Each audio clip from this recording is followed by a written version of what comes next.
Welcome, travelers. We're aware that your journey was difficult, but prepare to have your questions answered, for you have been granted an audience with the Masters of Modern. Music. And welcome back to the Masters of Modern podcast. I am your host, Alex Kessler, here with my co-host, Ben Bateman. What's up, guys? Welcome to the show. Welcome to another early morning podcast. We're hitting this early in the morning again because Kessler's flying out of town. Going to Ohio. This is the place of my birth. It's like a... Were you born in Ohio? Yeah. Really? I've known you for like 10 years or something, and I didn't know that. Yeah, my parents moved to LA when I was 5. Yeah, 10 years is an exaggeration. Yeah, true. Yeah. It's like 7 years. It's like 7 years. Sure. Okay, now, today, we're talking about Masters of Modern 3. Nope. Modern Masters 3. No, 115 episodes. We're still making that mistake. That's never going to go away. So yeah, Modern Masters 3 is coming out this year. Modern Masters 2017, I think it's its official name. And we're going to kind of do our little prediction episode today. Yeah, this is going to be super sweet. We just had an extensive conversation about all of our ideas and theories. The thing that really made me excited about this was that the last time I played extensive limited, I'm talking like 3 drafts, 4 drafts a week some weeks, was the entire Innistrad through the end of Return to Ravnica block. Those 2 years, I played tons of limited. So I remember all of these sets and all of the archetypes that I think we're probably going to see show up largely very well. And these are great. I mean, Innistrad is classically referred to and regarded as one of the great limited environments ever. And there's going to be a lot of that in this. And this is the first time we've gotten to see this in the Modern Masters format. So that's going to be cool. But before we get into the full episode and all of our things, we want to remind everybody that you can find our podcast, our little podcast on Twitter, at theMMcast. And you guys, we're almost at 3,000 followers. That's crazy. As I said, if we can get there by my birthday. I don't think it's going to happen, though, because it's a week and a half. It'd be like 100. It's a week from today for the people listening to the episode that the day it came out. It's a week from today, so this will come out on Friday. Yeah, and my birthday is next Friday. Is the next Friday. So it's the next Friday. Yeah. Oh, good. Okay, I knew that. Anyway, yeah. So that's so you can find it at the MMcast. Let's give Kessler the birthday present of getting to 3,000. I think it's like 120 or something, or 115 left. So that's doable. It's possible. It's just coin flip. And if you want to follow either one of us and give Kessler a happy birthday and all those things, you can follow him at Cass Wiley. And you can follow me at Ben Bateman Media on Twitter and Instagram. And you can find us on collected.company. That's not collectedcompany.com. That's collected.company. Yep, because the puns. Yeah. And then the Command Zone, they're our sister podcast. That's the other podcast on there. They do Commander content. It's awesome. They're doing video content as well. Kessler was just in a video. It was. There's the Game Nights, episode 2. I got to play Commander with those guys on camera. They do like a cool reality show version where we don't hit the mics in the middle of it happening. That's what that was, yeah. Keep talking. And I got to resurrect a Birthing Pod. Sweet. And then I took Birthing Pod to a strong adventure, and then no spoilers on if I won or lost, and then Geist of St. Traft, my all-foil Geist of St. Traft EDH deck in the second round. Sweet. And then I'll be in the next one because we filmed a third game. Cool. The Command Zone, that's on YouTube. And also you can find our videos on YouTube. If you don't want to have to do it on the podcast app, you just want to put it on YouTube in the background. We're there. Mike Clary does that. We pay him from our Patreon account, which is great. You guys support that. Patreon.com/theMMcast. Let's talk about Modern Masters 2017. Well, first, just some news. The first is that we got the first snapshot of a Modern, kind of what Modern looks like post-bannings there was an SCG Modern Classic in Columbus. And one of the big complaints is that there were 3 combo decks in the top 3, though I would argue that Abzan Cord is kind of a combo deck.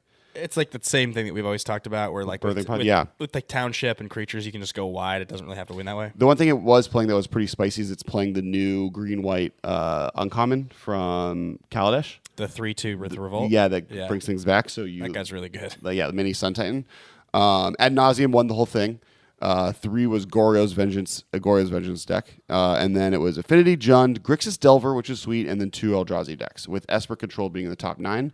The top cards, the most interesting ones were the 4th most popular card in the format was Engineered Explosives.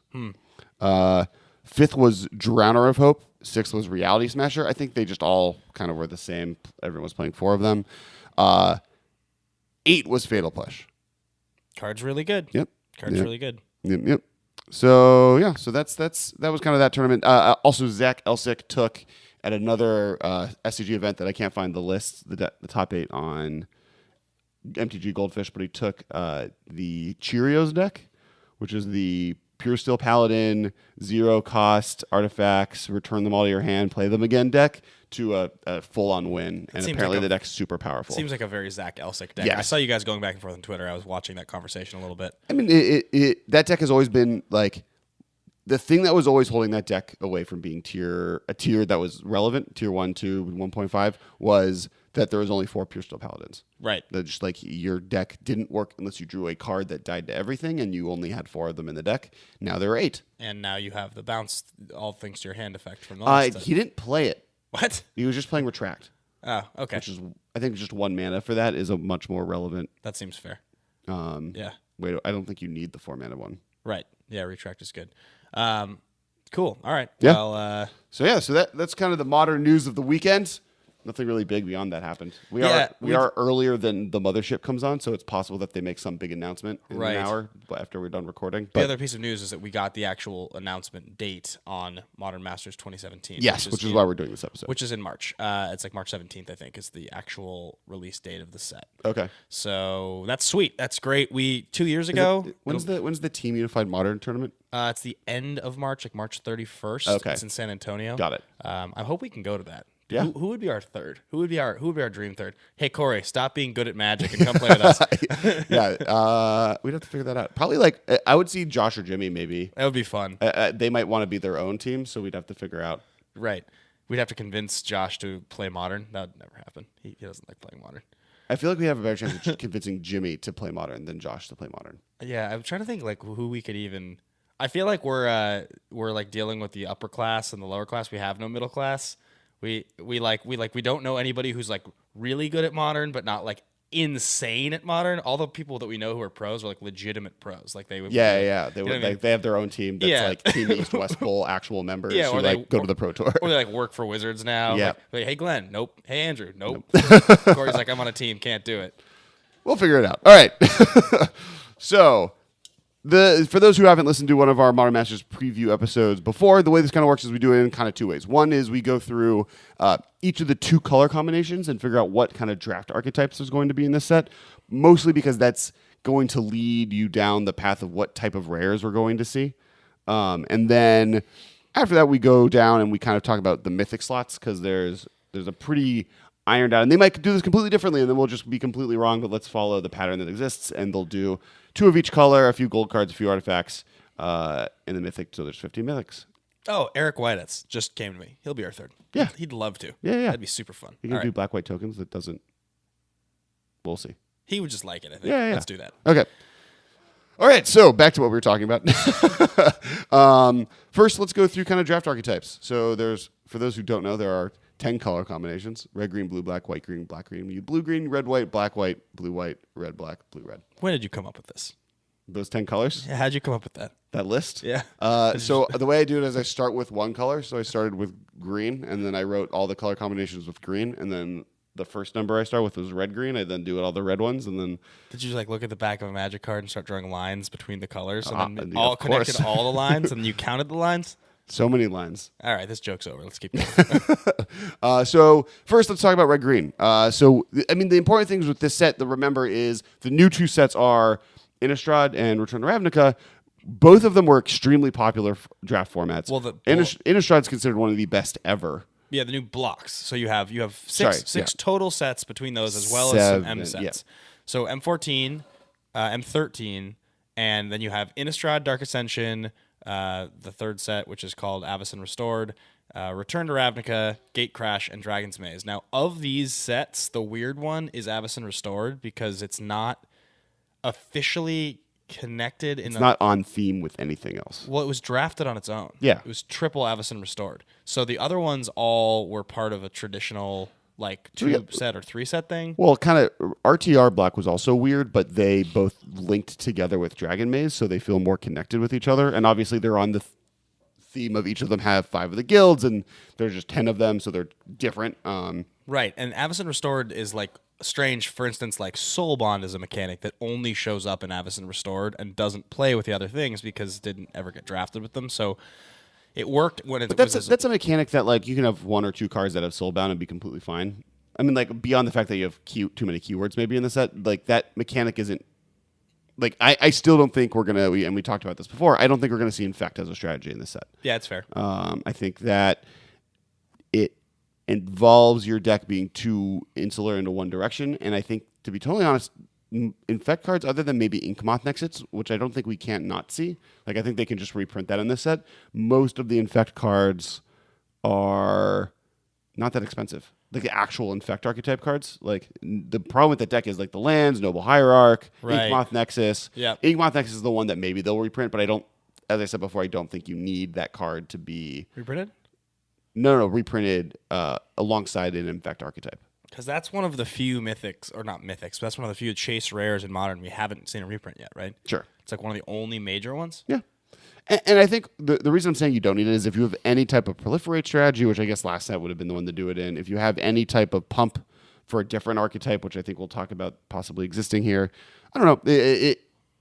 You also have like Inquisition of Kozilek was printed in Conspiracy. Yes. And it just like is awful in Conspiracy. It makes no sense in that set. Yeah, it because was it's a kind of a multiplayer set, which makes target discard bad, and it's a 3 or less, which is terrible in multiplayer because you want to play big, fatty. Well, and you have to think that the bombs. reason, so, and we also have to assume that because we saw that, that's not going to be in here because they couldn't have been designed that far away from each other. So they must have been like, well, we're not going to put it in the Modern set that people are going to expect, and so we'll put it in this set so it's out there, right? I don't know if I completely agree. You I might think they just show could them reprint both? it. Yeah, but I wouldn't be surprised if they don't. I mean, what's it go for now? It was going for like $20 for a while. It's like still $10. Okay. Yeah. It's still $10 in common. All right. So anyway, draft archetypes. So I guess we'll just start at the very beginning. But that's kind of what we're working with. Well- There's also the idea, though, by the way, and this is something we were talking about. You mentioned like a few cards, and I was like, really, that card? And you're like, well, they just never reprinted that. It's not even a chase card. It's just a mythic from an older set. So there are some cards that slip through the cracks we've never seen. That aren't even like big Modern cards. They're just flavor cards that I think they could Some of find them Commander. a place I mean, for. like these formats have always tried to make like it was always Commander and Modern. We've gotten a lot of like very distinctly Commander specific cards. One of the reasons I think that the first set was so great was that a lot of the rares were half like expensive Commander cards and half like decent Modern cards. So you got a nice splattering of expensive cards that weren't necessarily warping a singular person's collection. Yeah. All right, so I think what we'll do is we'll go through the archetypes and then we'll we'll call our mythics at the end of it. Yeah. Okay. yeah. Sounds great. So I guess we'll start with the top. Well, so the reason I want to start there especially is because I think that one of the big mechanics they're going to bring back is I think we're going to get flip cards back. I think it's hard to come back to Innistrad without having that mechanic, and I think they now have kind of probably mastered the way to do double-sided cards. Right. I think for a couple reasons here because first of all, and it's funny because he's the only one that I can think of that isn't a werewolf, but Delver of Secrets was a very like cornerstone card of this time and of this set, and it like Sure. it's very representative of Innistrad. If you print Delver, it's funny because you don't have to reprint werewolves if you reprint Delver, but I don't think you can do just one, obviously, because you need to be able to have multiples in packs. So that's I Right. think that for me that would be the biggest selling point on this. And there's like Huntmaster of the Fells is another It's like flip rare that like would be really cool to see. Mayor of Averbrook is obviously a fan favorite. Everybody loves Mayor. And leads us a little bit into how we think another color combination is going to be. And then, you just have kind of a distinct archetype that's pretty sweet and you're not going to see very often. They might not do it from the perspective of it's been done recently before. And maybe werewolves is the big, like maybe flip cards is the big miss that we have and they're going to save it for some future. We have both Innistrads available to us to do flip cards. But I think this is an opportunity. Why not take it? And I think it's a cool mechanic. I don't know. I think they'll just do it both times. Yeah. Honestly. Yeah, I think we'll just get the Well, super one later. And that time we'll have it like we'll also get Jace, flip Jace. Like they'll be both flip cards. Yeah, I agree. Next, I'm gonna go blue red. I think this is gonna be Delver spells. I don't think it's gonna be as we talked about Burning Vengeance, but that was just in Eternal Masters, and so I don't think they're gonna go like full on flashback. Blue red. I think it'll be much more Izzety. Well, I mean, I think you can look at it two ways, right? So you look at the two different archetypes in the 2 different blocks, and it's like, yeah, you definitely have heavy spells, so like Goblin Electromancer and all that sort of is it type of feel. Yep. But then you have all of the like what was like the blue-red flashback spell from Desperate Ravings. Yeah. You have like that. So I think it's pretty easy to imagine those 2 things overlapping. I still do think you'll probably see like Kiln Fiend. Like I think like a kind of a pseudo prowess theme maybe even in there. Yeah, I don't know. I still for some reason think that even though they just did it in Eternal Masters, maybe they won't push it, but I would think you'll see another reprint of Burning Vengeance or Secrets of the Dead. Like I think one or the other. I don't think we'll get neither one. Like I'm pretty positive we won't get that enchantment because that's like what the archetype was. Yeah. And playing around with that space. But I don't think we won't get a archetype that is spell based. I think it is a whole kind of world of cool things you can do there. So they There's just a bunch don't of, like, they just don't go in the graveyard and think they just make flashback spells. So Yeah. we'll get Geist Flame. We'll get Silent Departure again probably because it's a really good limited card. yeah. I just like we won't get the mill Silent Departure. Grasp of Phantasms. Yeah. So okay. like I think that's kind of what we're going to be leaning towards. Next is Red Black. I think Vampires is a pretty soft block here. It was really supported in Innistrad, and it was really supported in Zendikar, which was added last time. And so between the 2 of them, that's a lot of vampires. Well, we remember talking about. I think we've talked about them here a lot because of the blue-white one being such a favorite of ours. But there's the uncommon lord for each color combo, and so there's the uncommon vampire lord that they can reprint, and he's a great limited card. So if you reprint that, I mean that's like one of those like. And they can, and there's like a vampire plus all vampires get +1/+1. Tap all vampires to gain control of a thing. That could be like an uncommon. Like I think they could downgrade. Yeah. Some of the vampire lords that are less amazing. Vampires played really, really nicely in Innistrad Limited. Like that was a really fun archetype to draft. You had like a lot of the commons and uncommons were just it was like an easy, smooth aggro archetype. And if I'm remembering correctly, there was like a sacrifice +1/+1 counters type of theme in Avacyn Restored, and like there's even a splattering of vampires in Ravnica, in Red Black and in Black in general because Black White has vampires too. Oh, so the black red theme in Return of Ravnica is the +1/+1 counter. Yeah. What's it called? Unleash. Yeah. So you could definitely find a little overlap there, probably, especially because there's a lot of +1/+1 counters in both. And there's like Red Black Hellbent stuff in it because I think like the 2 things we're gonna get is like some of the Innistrad stuff, but then also combining both of the Ravnica blocks because I think this is gonna be the first opportunity that Wizards is gonna have to create a limited environment that's gonna feel like Ravnica, the combining of everything. So we're gonna Chainwalker, Splatter Thug, cards like that. I think you'll probably you get like Hellbent vampires. Yeah, you'll see some. Which a rare that we definitely think I'm expecting to see is Bloodghast. We didn't get it last time. It's going to go really good in this strategy, but I think it's really going to go really good into a strategy we'll mention soon. So I think vampires is good. And one of our mythics will be a hint towards vampires, I think, as well.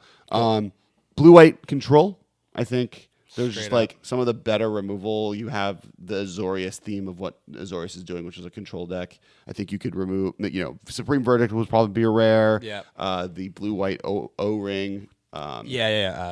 Detention Sphere. Yeah, Detention Sphere. You had like Sphinx's Rev was like the big draw card spell. Yeah, that's a mythic, but I can see that being downgraded to rare in this set. Like I think that I can see it. Wouldn't surprise me. It's not a chase card at this point, so it's like it wouldn't. Yeah, but you get all like the detention effects where like the detain. You mean? Yeah. I would agree. I think, and I mean there was also. They did spirits already, so I don't think you'll see a Drogskull Captain reprint unless they just wanted to. I mean, maybe I don't think we'll see spirits. I think because they I don't think they want to go too deep into tribal. Right. The last couple of times, like you had 4 tribal decks. Yeah. And we have 4 tribal decks here, so I think they'll probably avoid going too deep down that train. Yeah, I do kind of wonder though, just because I don't think you necessarily have to go crazy deep on spirits, and there's some spirits cards, like for instance, and we'll get there, but like I know we're gonna see a Lingering Souls reprint, and Sure. and I would guess that like the 1/1 that when he dies makes a spirit. I would guess that's probably going to get a reprint because it's just a great limited card. Fits into humans. So I think because there was the whole humans turn into spirits thing in Innistrad. Well, so getting that, I think we'll get a black-white tokens theme. That's what I have for black-white. I think it'll maybe be Reanimator. Like I could be completely wrong. It'd be more like Unburialites, the game plan, right? And it might be both because we'll get to like the different support cards.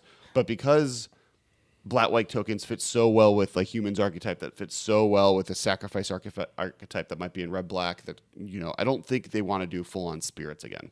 I mean, I hear you. I just I'm thinking like, all right, for a blue-white uncommon that has flavor, you can reprint the captain because you could, at that point, you can do the whole cycle. It's not hard to do if you already knew the vampire one. I don't think we have zombies here, so...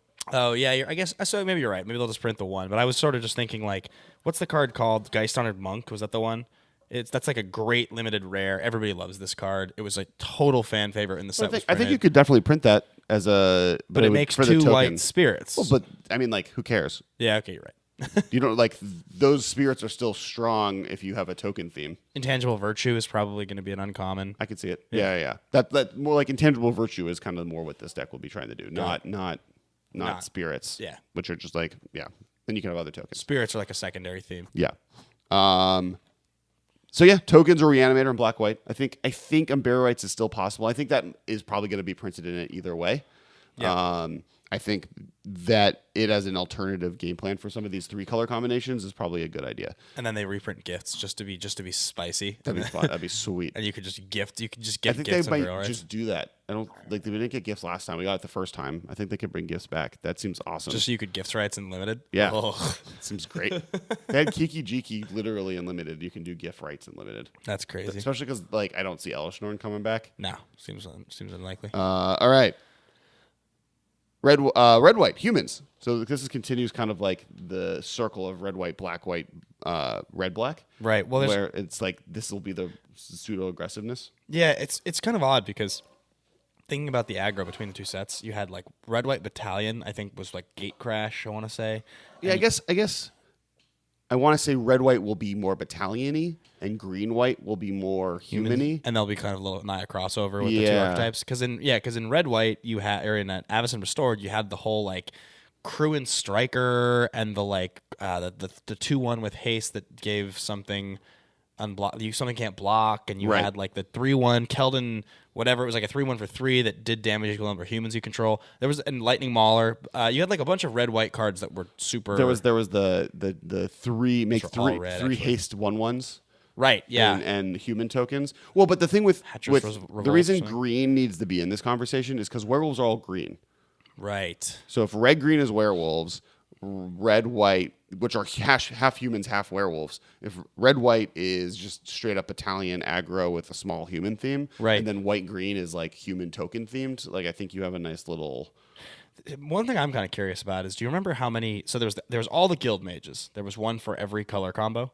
In RTR, and so that's 10 of those. But then there was also like a couple other fringe multicolor 2-drops. Like there was that red white one that had, it wasn't the guild mage, it was the one that could like +2/+0, and the other ability was like vigilance maybe. I don't remember what it was called, but like I do sort of wonder how many of those will just get reprinted just to reprint them because they're just like flavorful fun uncommons. I think we'll get some of the guild mages, and it might be a splattering of the 2 different sets worth of guild mages, but not all of them. Not all of them. Got it.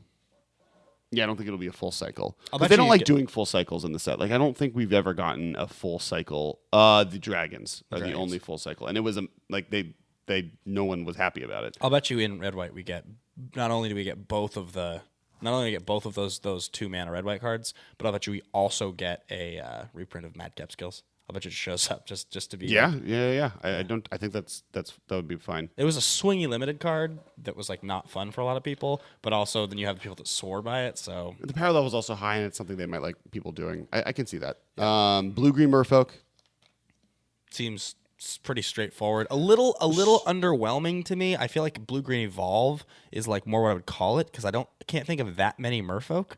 Well, so I think they'll just do them like because Merfolk is basically mono blue. There's like a few white ones from Laurel Block, but they're all relatively. There's like 4 of them. Like not even. There's some in the there's some in the school. There's Sig River Guide. There's the opposite of Fallow Sage, Hollow Sage maybe. Yeah. So the life gain one. There's like I think like a tapper kind of a deal. But I mean, basically, and there's like an expensive one. There's like 6 of them maybe. Mm-hmm. That's it. And like you could bring them back if you wanted, but like really, this is a good opportunity to just reprint the Merfolk staple cards, so you can Silvergill Adept. Right. You get all the most important ones. But then the RTR block blue-green evolve strategy had a subtle Merfolk tribal component. Like there was no Merfolk tribal, but a lot of them were the tribe Merfolk. Like, Were they? Yeah. Really? Like, really? That was the whole thing, is that they found a whole Merfolk conclave on Ravnica. They found these giant oceans of Merfolk in the RTR block. That was like the new thing. I don't remember any of these Their cards. leader was a Merfolk. There was the Merfolk that lets you move +1/+1 counters to different characters or creatures. Really? That's all from Ravnica, huh? Yeah. I'm like totally forgetting this. Oh. Maybe I'm now remembering. Yeah. No. Fathom Seer wasn't a Merfolk.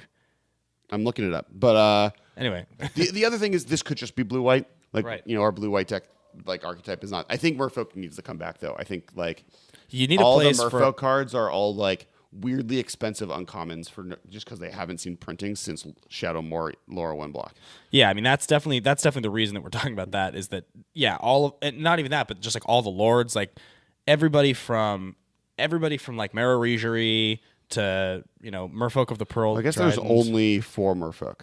Yeah, that's what I was curious. I mean, Merfolk of the Depths, which is a flash 4/2. yeah, right. Voral of the Hallclad. Yep. Simic Flux Mage, which is the one I was thinking of. Yeah, Okay, fair enough. I feel like you Oh, because what's his face is from Theros. Theros had some blue Master green. Waves? No, the blue green untap permanent. Yeah. That guy, From Thassa's Theros. not Thassa's follower, Kiora's follower. Yeah. That would make more sense. That's where immediately when you said it, that's what I thought of, and I realized For some reason, that in my head was okay, we're wrong. Moving on. Well, but just to stay on the blue Merfolk Yeah. side of things, if green isn't the support color, I do think that an evolve thing is quite possible. I don't know. That was so much what they were doing last time. So like Modern Masters 2, Yeah. the black green, blue green, and black blue strategies were all proliferate +1/+1 counters or -1, like all Yeah. about like that kind of game plan. And this gets into what our black green thing. If blue green isn't Merfolk, Yeah. which I thought was cute, and I think that'll just be the blue white one, and we can say we were wrong about the control side of things. It's gonna be like this. It's gonna be half of the spider spawning deck. Right. That seems very likely. Because I think black green is going to be spider spawning, and most of that deck was really blue green, and it was about milling spider spawning. Right. And so it gives you that as an opportunity. If we wanted to reach back a little further and just not to abandon the Merfolk idea really quickly, because I do think you're right that has to be a thing that they do. I think but we need those cards. This is true. This Lorwyn blue white Merfolk. So I was just gonna say, you think they would just go into white? Because then I was thinking, if you go older sets or things that haven't been touched on in a long time, is there another color that would be easier to touch or cards they could bring out of the woodwork? Not like blue white is the one time they've done it Merfolk in 2 colors, other than what I thought was Simic at one point, but they really just didn't do it there. Like in the older sets, because there was Merfolk, but it was mono blue tribal in Zendikar. There was Merfolk mono blue tribal or blue white tribal in Shadowmoor. There was maybe some blue black in Shadowmoor and blue white in Laurelwyn. There's like Sig River Cutthroat. Yeah, And like there's definitely hybrid mana blue black Merfolk in that set, but Cold-Eyed Selkie. Yeah. Blue green. They've already reprinted that once. I can see them reprinting that again, but Yeah. I'm not positive. Those are I rares think anyway. like it's been monocolor so long that the one reason to do it blue white is you get a few Merfolk that aren't the mono blue color. Summon the School is a fun card also for limited. Sure. That's like a good limited card. Yeah. I guess I could see them print a couple of the blue white and a couple of the blue green. Sure. So you just go basically mono blue, but you can splash if you want. Yeah. As long as the cards are decent on their own. Yeah. So. But back to, and more importantly, I think there's almost no way that spider spawning isn't in this set as a format defining archetype. But yeah, It's I mean, like the spider fan spawning favorite of all time. Yeah, the spider spawning deck in limited was like, and what I remember distinctly about that archetype was, it wasn't one that in the beginning of the format was the preferred archetype. It was the one that halfway through that format, you'd go to drafts and people would be like, I'm really loving this spider spawning thing. I've tried it out. I know it's too deep, but I'm going to try it. By the end of it, it was like, this is clearly the best thing you can do. It's like the most powerful thing if you get the cards. So everyone was like, if I get the cards, I'm just going to do spider spawning because it's the best thing you can do. Right. Well, it's like every format kind of, I think, often has that archetype people figure out late. Like I remember in Scars of Mirrodin block, it was red green dinosaurs, which was like by far my favorite thing to draft in that format. Which for people that don't know is just they had like a weirdly large amount of big dirtily green 6-drops, but then a ton of mirror, and so you would just get as many mirrors as possible, and then pick every big red green Late. big dude that no one's picking It's because they all go late, and you just have like you're playing 6/7s on turn 3. Right. But yeah, so that was fun. So and spider spawning was that in that set, and so I definitely think spider spawning making a comeback here is a very easy thing to accomplish. Right. Yeah. That's the guarantee. And people don't know what that deck is. There's a card called Spider Spawning. If it's in it's a flashback spell. Put 1/2 spiders into play. With counters. Reach, I think they have reach, right? With reach they're equal to how many creatures are in your graveyard. So I think it costs 5 to cast the first time and flashes back for 7. yeah, I think you're correct. And the flashback is Blue black. and 6, right? No, it's black. Is it black? It's green black. Yeah. Okay. And in Innistrad, the archetype was green, blue, black generally, and the idea was that green, blue would give you a lot of self-mill capabilities. That's right. That's what. And blue, black. Sorry, and then black gave you spider spawning and a few of the other good graveyard theme cards that give you this really cool. Oh, I'll bet you Tracker's Instinct shows up in this set. Yeah, I think that's more likely. That You know what card's card sweet. might be in this set? I would be more the blue when you flash back a card, draw a card, more than the red do damage. When you flash back a spell, draw a card. It was Burning Vengeance, but for blue. Oh, Secrets of the Dead. That's yeah, what yeah, I was talking about. Yeah, I think that's a possibility. Yeah. Okay, moving on. Cool. White green humans we talked about. So blue black. So this is the one that I've had the most trouble with. If Damnation is reprinted, which seems like I feel like I'm just like abusing myself for trying to call it again, and it's just never going to happen, and it's me wanting something that just won't. But if it is, then blue black could be that control archetype, and we're wrong, and white blue will be the Merfolk archetype. And blue black will be control. And blue black will be control. It means that Supreme Verdict probably won't get reprinted, but I also don't think we need a Supreme Verdict reprint necessarily. Did they do zombies last time? They've never done zombies, but I don't. As I said before, I don't know if they want to do That much tribal. 6 tribal decks. I get that. I think generally they like that 4 range. Last time they did elementals, artifacts. Elementals are last time. Elementals. They did artifacts. They did like green white. They did like green white tokens. I think. No, right? that was the first set. First set was tokens, goblins. No. What was because you had the green one previous rare that got shifted down equal to number of creatures. Because they you do control. tokens again.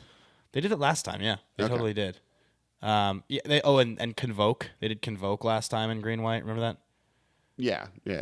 So Okay, so I'm just trying to think of blue black. What I think if it's not control, it's artifacts. I think they it was blue white twice in a row. I think there's so many artifact sets and there's so many reasons to reprint good artifacts in general that it just blue black being the new artifact archetype this time around and just going for it. Didn't blue black in Return to Ravnica block have the aggressive milieu strategy? It had all the cipher spells. You don't want mill in limited. Oh, and fuse spells. We're forgetting all of those. There was fuse. Remember that? Yeah, I don't think we'll get fuse. You don't think we'll it's get like considered a failure as Really? a mechanic. Yeah. Oh, got it. Okay. The reason I think mill is a problem is mill in limited is always feel bads. If you lose to it. Yeah, because mill is very strong in limited. If there's a good limited archetype, it's almost always too good. Like I remember, like Hedron Crab was always just insane. Right. And it was just because it sat there was a 0/2 that did nothing, but then like your opponent couldn't do anything about it. I mean, there's cards that you could. You say this, but why do they print mill in limited environment after limited environment after limited? It happens all the time, like all the time. Rarely super good. Normally, it's like a middling ground. I think the one reason blue might be blue black mill is because they also want it so that you can mill yourself, so you can point the mill Right. at them, and then you can point it at you for the spider spawning deck we talked about. I can't imagine they would give us cipher just for that reason because I think that was a fairly unpopular mechanic. But I do remember there I think being it's just a slot, a bunch of mill cards that they can print that are pretty sweet. but I was just thinking fuse because of breaking entering, and I don't think that we'll get that. No, I don't think we'll get fuse. It's a really complicated mechanic. Like I also don't think we're going to get haunt. Oh, I think black white very well could be a drain life strategy, completely different than what we said. Where because you have Blood Artist, you have Falconwrath, You have- Noble. and they're vampires, so they go into multiple archetypes. But you have in Gate Crash, the black white archetype was all about draining. It was The Guild Mage had that.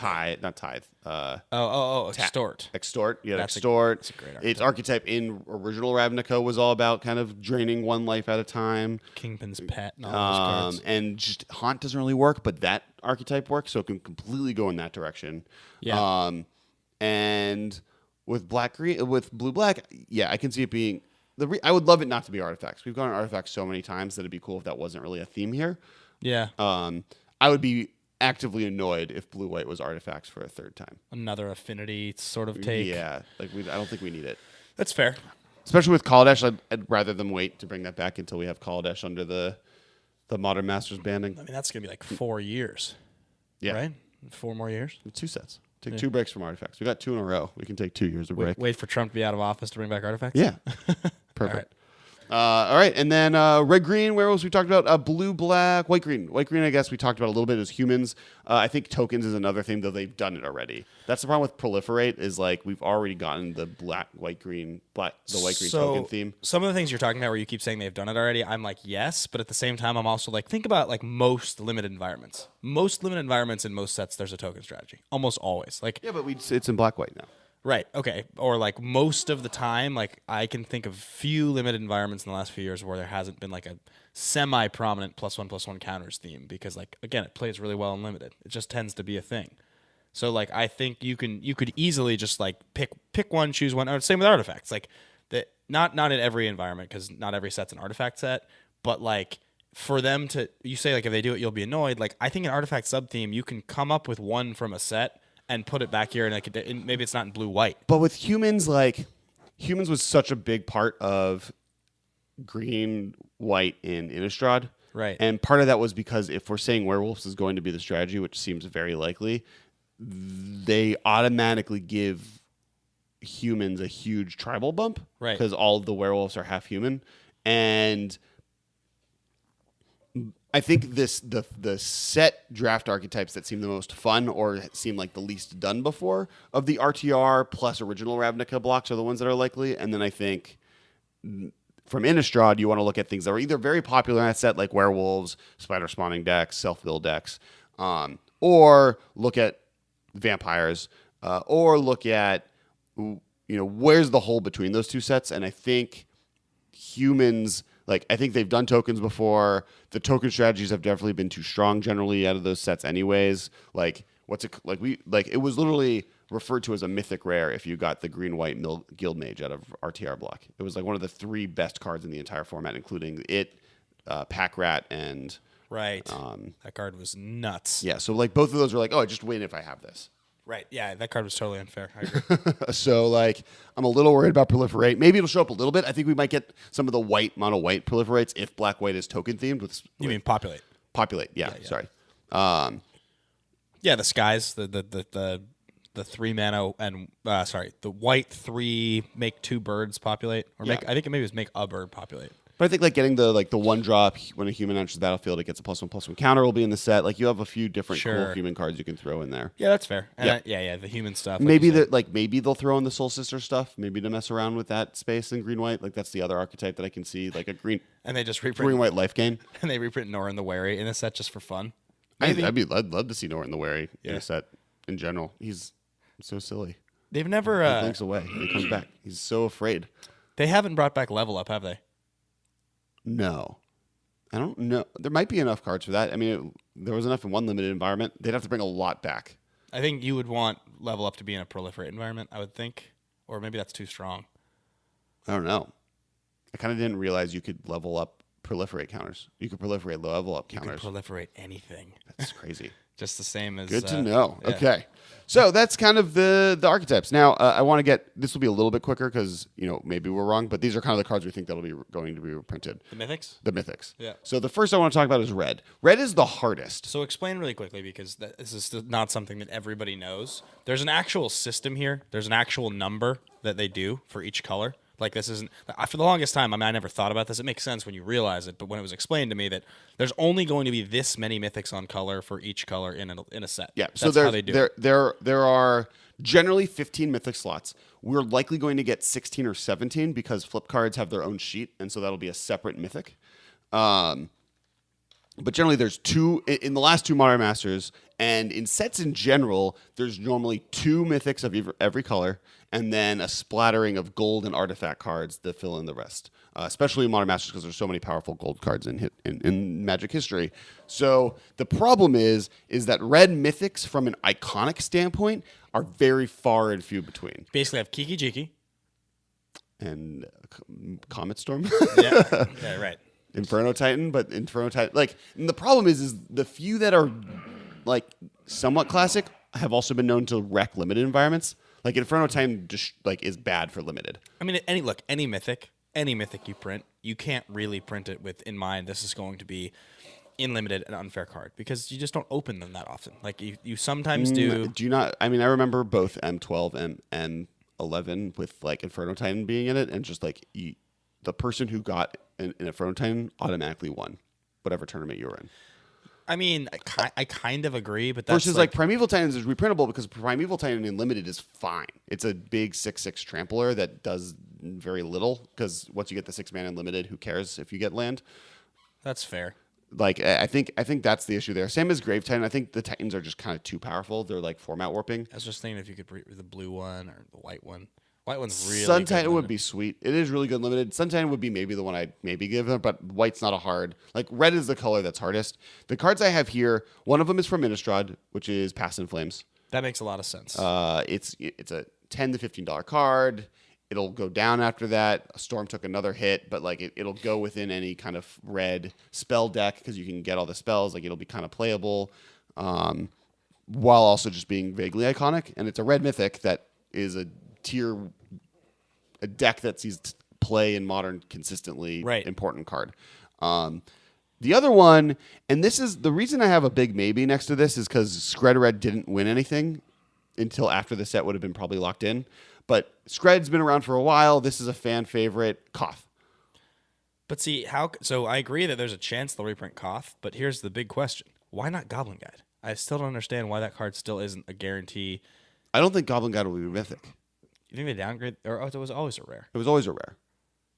Really, I feel like that becomes a mythic rare. So, and this is going to be a conversation that is to have is do they print rares? Because we haven't done it before. We've never gotten a rare that was a rare moved to mythic if that rare came out while mythics existed. Right. And that's going to really be a conversation with Snapcaster Mage because Snapcaster Mage is. If Snapcaster Mage is rare, I'll be so surprised. And with that in mind, that's a rare being moved up to a mythic in a world where mythics existed. There were mythics in Innistrad. So does Goblin Guide get moved up? I think Goblin Guide will be printed at rare, and Snapcaster Mage will be printed at mythic rare.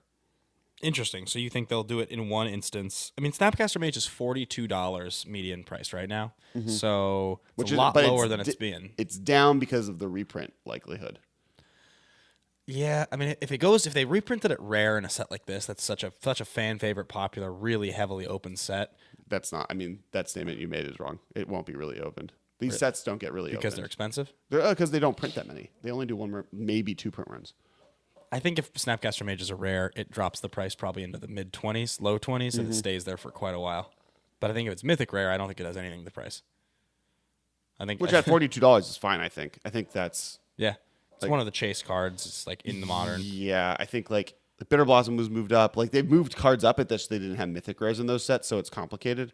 In this set, I don't think that like they moved in Eternal Masters. They moved the Elf from uncommon to rare. Inquisition of Kozilek was uncommon to rare. Do we really think the Bitter Blossom isn't going to be in this if they do a black-white tokens theme? It could be. We can get into what we think the black ones are next. I mean, Liliana is a lock. And then you have the second black one. That makes sense with that archetype. I also think Grizzlebrand, like that with Avacyn. that makes more sense to me because they've already done Bitter Blossom, and it's not like you don't reprint mythic rares to fit limited archetypes. So so I don't know that you would necessarily have to have Bitter Blossom just to match. And it's so they printed it last time. It doesn't do that much in Modern. Like it's never been a big card. Except in decks you build. Yeah, I mean, I love the card. It's obviously really good, and Black White Tokens is definitely a deck. But like, they already printed it. It's not that expensive right now. I think they're fine. Okay. So what do we got? So that takes care of red. Black and red.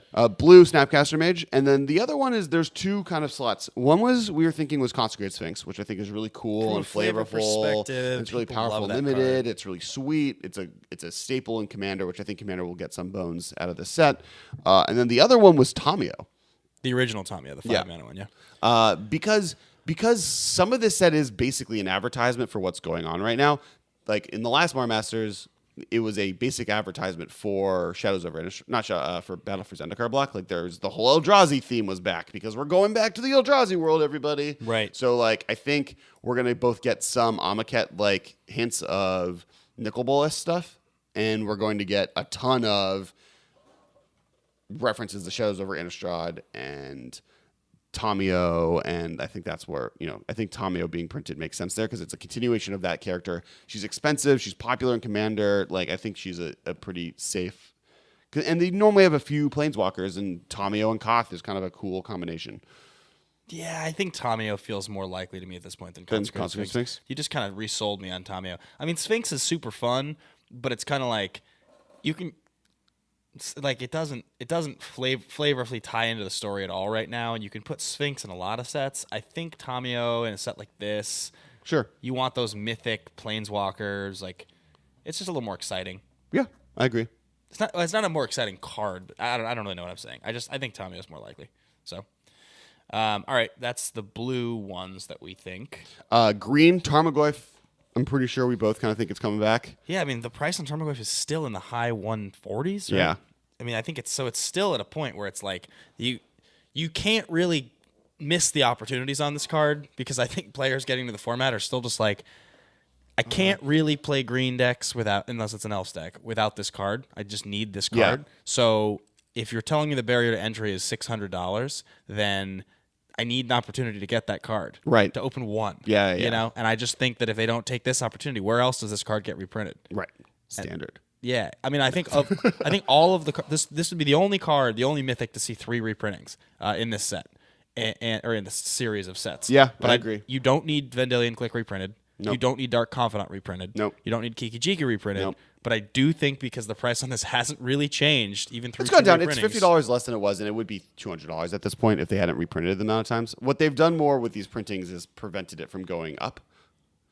But yes, no, I agree. It should be reprinted. So I think that's an easy one. And then the big green card, new mythic from these two sets that's just straight green is Craterhoof Behemoth. You think that's 100%? I don't know if it's 100% because it is a little wonky. It's hard to cast. Like none of the archetypes we described in our little breakdown, which we could be completely wrong on, are able to cast this card. So Right. that's definitely an issue. I do think the spider spawning / reanimator kind of strategy might be able to kind of pull it off. But this card is never been reprinted and is like imported into multiple formats. It's like a staple and it's just like it's definitely a card that's surprising to never be reprinted. Well, there was a lot of really weird green mythics. Like there was that one card from, I think it was just from Innistrad. There was 2 of them. There's Tree of Redemption was one of the green mythics, and then there was also that was it like Voice of the Wild or something, like the 6/6 for 6 that I think like copied itself. So I think like there's not as many green options in these sets as you'd think. Sure. And Craterhoof does iconic, yeah. Yeah, people do like the card. It's a top end threat in big token elf decks in some cases. Sure. People have comboed into this card in many different kinds of decks. So yeah, I would say that you have a strong argument on Craterhoof Behemoth. Yep. And then white cards. This is the one that I found from one of the M sets. Archangel of Thune. Oh yeah, it's a modern card. It's like that's the apology, by the way, for the last episode when Corey and I were talking about infinite combos in modern. That's the one obvious one we just didn't talk about. Oh, that in Archangel and Spike Feeder, yeah. Which is why. So it combos a Spike Feeder to gain infinite life. That's just a 2-card instant infinite life combo. And that's I think your biggest argument for that being a reprint is that we haven't. It's never been reprinted. Where else are you going to print it? It's like very iconic. It's a white mythic. Yeah, this is the first time it'll be available for Modern Masters. I like easy. The other one I have is Avacyn. I think this only happens if we also get Grizzlebrand. I think you need both. I think it's once again a reference back to what we just did in Shadows over Innistrad block, which is when they kind of designed this set. I think it's highly likely we get both, and I think the biggest reason is that A, Grizzlebrand shows up in a modern deck that's pretty prominent. I think and then B, you did mention there's a commander focus to these cards, like where people like to play. Yeah. People like to have these big, splashy, iconic, powerful cards in their hands. Avacyn's one of the best commander cards, as is Craterhoof. As are a lot of these cards. So I can definitely see that. Grizzlebrand's one of the best creatures ever printed. Yeah. Brandon Commander. And one of the best commander cards ever printed. So good it's not a When did it get card banned? anymore. How long ago? Like within 3 months of it being. Oh, like, really? Yeah, like, So it's within been a off. year of being in the format. It's been off the table for a Yeah, long yeah. time. Got it. There was a point where Primeval Titan and Grizzlebrand and Cabal Coffers and Urborg were all legal at the same time. Oh my god. I did very terrible things to people.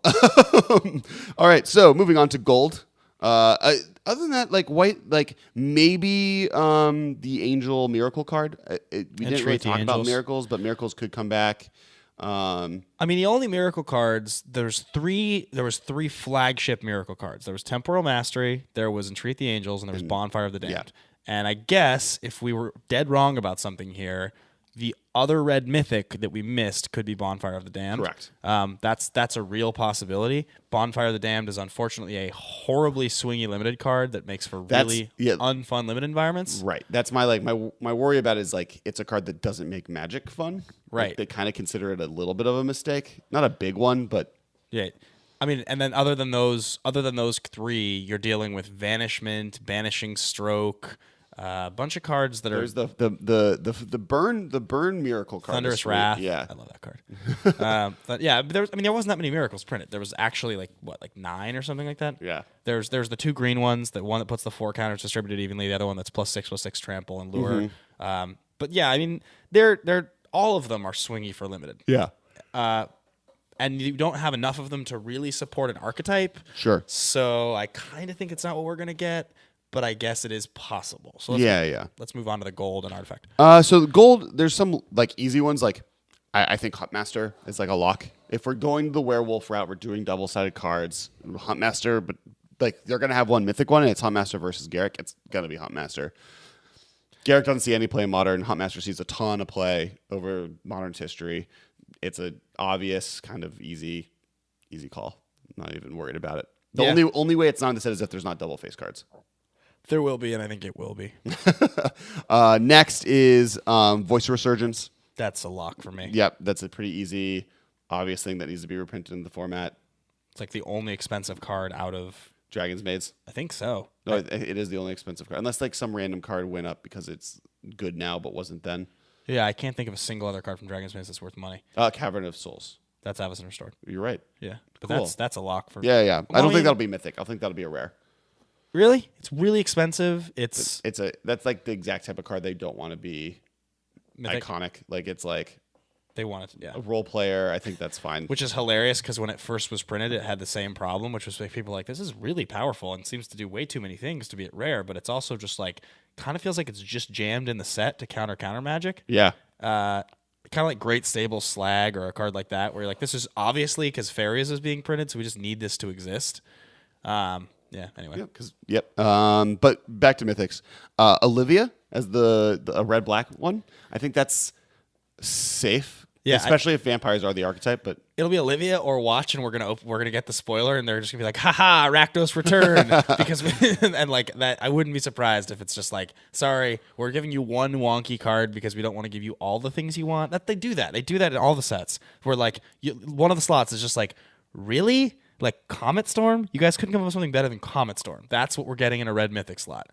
Like that's, you know what I mean. And Rakdos return would be that total head scratcher of just like, yeah, it's flashy. It does something powerful. In their defense, like red doesn't have many good mythics. No. Huntmaster, Crucible of Worlds. Oh yeah, this hasn't been reprinted since 10th, right? Yeah, I don't think so. Like that's like such an easy wanted card that like I can see it coming back. And because we're gonna have a graveyard self mill theme, it'll go really well in that deck because you can play your lands that you mill. I think does a lot here. We did over the weekend it's $58 right now in 10th edition. I opened one of these in 10th edition in a draft. I remember. We did like an ultimate Mirrodin sealed over the weekend. So it was the 3 new Mirrodin sets and the 3 old Mirrodin sets. We bought packs. It was like $60 a person. It was really fun to get to combine the two things. But everybody was like, I think Crucible is the card I want to open the most, and no one opened one. But somebody did open a foil Vial, which was sweet. Somebody opened foil Tezzeret, Agent of Bolus. Sweet. I got just a regular Chalice of the Void. That was cool. Then some swords and stuff. So it was fun. Awesome. Yeah. Next is Bridge from Below. Bridge from below. No, not from below. Ensnaring Bridge. Ensnaring Bridge. Classic mistake by Kessler. Yes. Ensnaring Bridge, another 3-mana artifact, super expensive, really important for an archetype. I think this is also, and I don't know that this will happen this year, but Modern Masters seems to always have 1 or 2 cards that are most likely to be banned. I think Ensnaring Bridge gets banned, huh? I think if they want to wreck, or if the Lantern control decks are too strong, Yeah. which they might be in the new format, that's the card to go after. It's another card that like just does something unfair in Magic that isn't a Magic thing. Yeah. Right. It's like, yeah, it's super, super, super narrow in what it affects, but it's so effective in what it does. Yeah, and it doesn't kill the deck, it just makes it significantly. Yeah, you would just have to play like, you would just like literally have to play like Ghosts. Yeah, Ghostly Prison. Yeah. Or some card like that instead, which is like still fine, but just not as good. Yeah, it's one of those like, if I was a Wizards person, which they banned Gravetroll over Narcomoeba, so I'm not, but I would always look at the card that like, oh, this doesn't inherently not Magic the Gathering thing. Yeah, right. Like, and that's like, oh, turning the attack step. I mean, I love that card. Like, I hate the attack step, so I'm all about it. But I can see that being what takes the bite. Yep. It's the one that if it was on the ban list wouldn't look silly. Right. Like Lantern being on the ban list is like, ooh. Yeah. And that just kills the deck. So like, yeah, and I think you're much more. It's much more likely they want that deck because that's a wonky, fun deck that people. It's not a fun deck, but it's a wonky, weird deck that combines cards in a way that I think they're probably happy with. Yeah. So I would be way more. I think it's way more likely that Bridge gets banned and you end up with just a slightly weaker version that can't Ancient Stirrings into a Bridge on turn 1. All right. And then here's my weird shot call. I think we're going to get a Nicol Bolas. You think Nicol Bolas just for advertising purposes? Really? I just get into people's hands because we're about to go to a set where he's back. Here, look, this is what he used to look like, and now we're on Amonkhet, and we're going to actually open real Nicol Bolas. How what's your call on the Amonkhet CMC on him, by the way? Ooh. I think it has to be 7 or more. Old Bolas is 8, is that right? Yeah. So you think 7 makes him a little closer to playable? I mean, the old one was playable, but I mean, Cruel. Like the sad part is, Cruel Ultimatum always was better. It was always better. Yeah, yeah. I think 7 makes him a little bit more playable. I could also see them going the other way. I almost would love if he was like 9 mana. I want him to be like or 10 mana. See, I think I've said this before, but I want him to be like 4 mana somehow. Like that just won't happen. I know. It would have to be the way to do that is we do a like time spiral themed like set where we go back in time young and he's Bolas. like young Bolas and he's just like, isn't Nicol Bolas basically like a golden god, so he can do anything he wants? Like, couldn't he like go to Amonkhet and like disguise himself as a young Bolas somehow? But I don't even know the story. I'm making stuff up right now. He's a god. He's like Pharaoh. Yeah. Of this world. He's like a god king. Yeah. Of Amonkhet that we're walking into. So he would never disguise himself. I just want him to cost 4 so I can play him. He has so much pride. He's never going to disguise himself. Can he cost like 3 even? Just Grixis? No. Just cost straight Grixis and come into play and just do something disgusting. I don't even want that to happen. They couldn't print 3-drop dragons in any of Dragons of Tarkir, which like kind of wrecked the format in some ways. Yeah. Because they like don't think dragons could be converted mana cost 3 or less. They're not going to print the most iconic Planeswalker version of those cards. Yeah, I guess you're right. Yeah. Why can't we have what we want? So and then here's just a kind of a list of some cards. So those are kind of our mythics. And here's just, and stop me if you think of something. Cavern of Souls is a likely reprint. Goblin Guide, Blood Moon, Abrupt Decay, Mayor of Aberbrook, Supreme Verdict, Chalice of the Void, Engineer Explosives. And then Sphinx's Revelation and Geist could be downgraded from Mythic. Vengevine could be downgraded. Bloodghast. I don't think they'll downgrade Geist. That would surprise me. Yeah, Geist still has some iconic appeal. Sure. And it was just, and I can see them not reprinting it. It was just in a dual deck. Right. I do really like the art in the dual deck. Do you? No. You hate it? I hate the art of the dual deck. My favorite is probably the original. Actually, the Judge Promo was cool, but my favorite's probably the original. Oh, maybe I'm forgetting about the Judge promo. I don't even remember. That's the one where he's like kneeling down and he's got the sword and he looks kind of like a ninja. Oh, I wonder if that's the one that I like. That might be the one you like. Keep talking. I'm going to find the picture. Okay. All right. Well, that's kind of it for the episode. That's gonna wrap us up for Yeah. our predictions. Yeah. Do you have any shot calls you want to make? No, I mean I think I didn't like specifically make them while we were talking about them, but I mean we made the list together, so I think I kind of Sure. called. The one thing I do want to say is the one place I'm most expecting us to be wrong is Wizards loves putting one or two. Oh, I didn't even think of that as a draft archetype into these sets. Sure. Like Rebels, Black-White Rebels, and Black-White. Actually, every time they've done the Black-White archetype has been just like, oh, that's what you chose to go with. And Rebels was sweet, and Black-White Spirits was cool. I think they were probably up there with my favorite archetypes in the last two sets. I can see, Blue-Red Elementals was something completely out of left field. So I definitely think there's going to be one or two really creative things. We talked about possibly them doing flip cards without any of the werewolves and just leaning really heavily on all of the blue and white flip card, whatever other colors that there's enough of. But we'll see. That's the one you thought? No, that's the one you like. No, I like the original. That's the one you like second. That's most. like objectively the coolest one. Yeah. We're talking about the Judge promo. Yeah, I don't actually like the dual deck. I just looked at it. It's not very cool. No, it's like ugly. Yeah. The first one's awesome, and then that one's really cool. Yeah.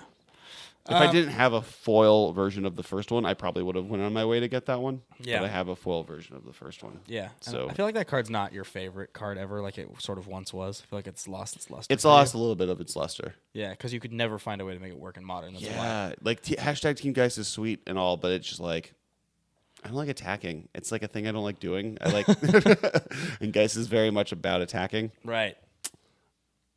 Spell Scout for the win. Guys, yeah, thanks for your listening. favorite cards have lasted much stronger than mine. Vengevine also just like Yeah, kind of faded. just Dredge is better without it. We got to Prize of Alchemy is better. We got to rebrand you. We got to find a way to rebrand your. No, I'll think of some stuff. Yeah. Okay. Guys, thanks for listening to the episode. Once again, find us on Twitter at theMMcast. Kessler's birthday is a week from now, so let's try to get to 3,000 to give him a happy birthday present. Woo! And you can find us Ben Bateman Media, Kess Wiley, Collected.company. On all things Instagram, Facebook. Yeah. I think even my Xbox Live account is Kess Wiley. You're sure it's not MMcast? It might be Spilly or Xander574. There's a lot of. Yeah. And then That's it could be Venser, Creature Venser. Oh, he's sweet.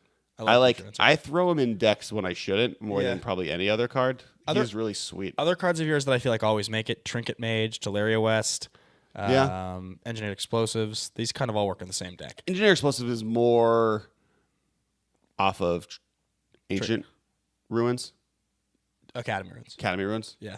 It's early. Yeah. All right, guys. All right. Thanks Bye, for listening. guys. Thanks See for you next listening. week. Bye. Thank you for your attention. See you later, alligator.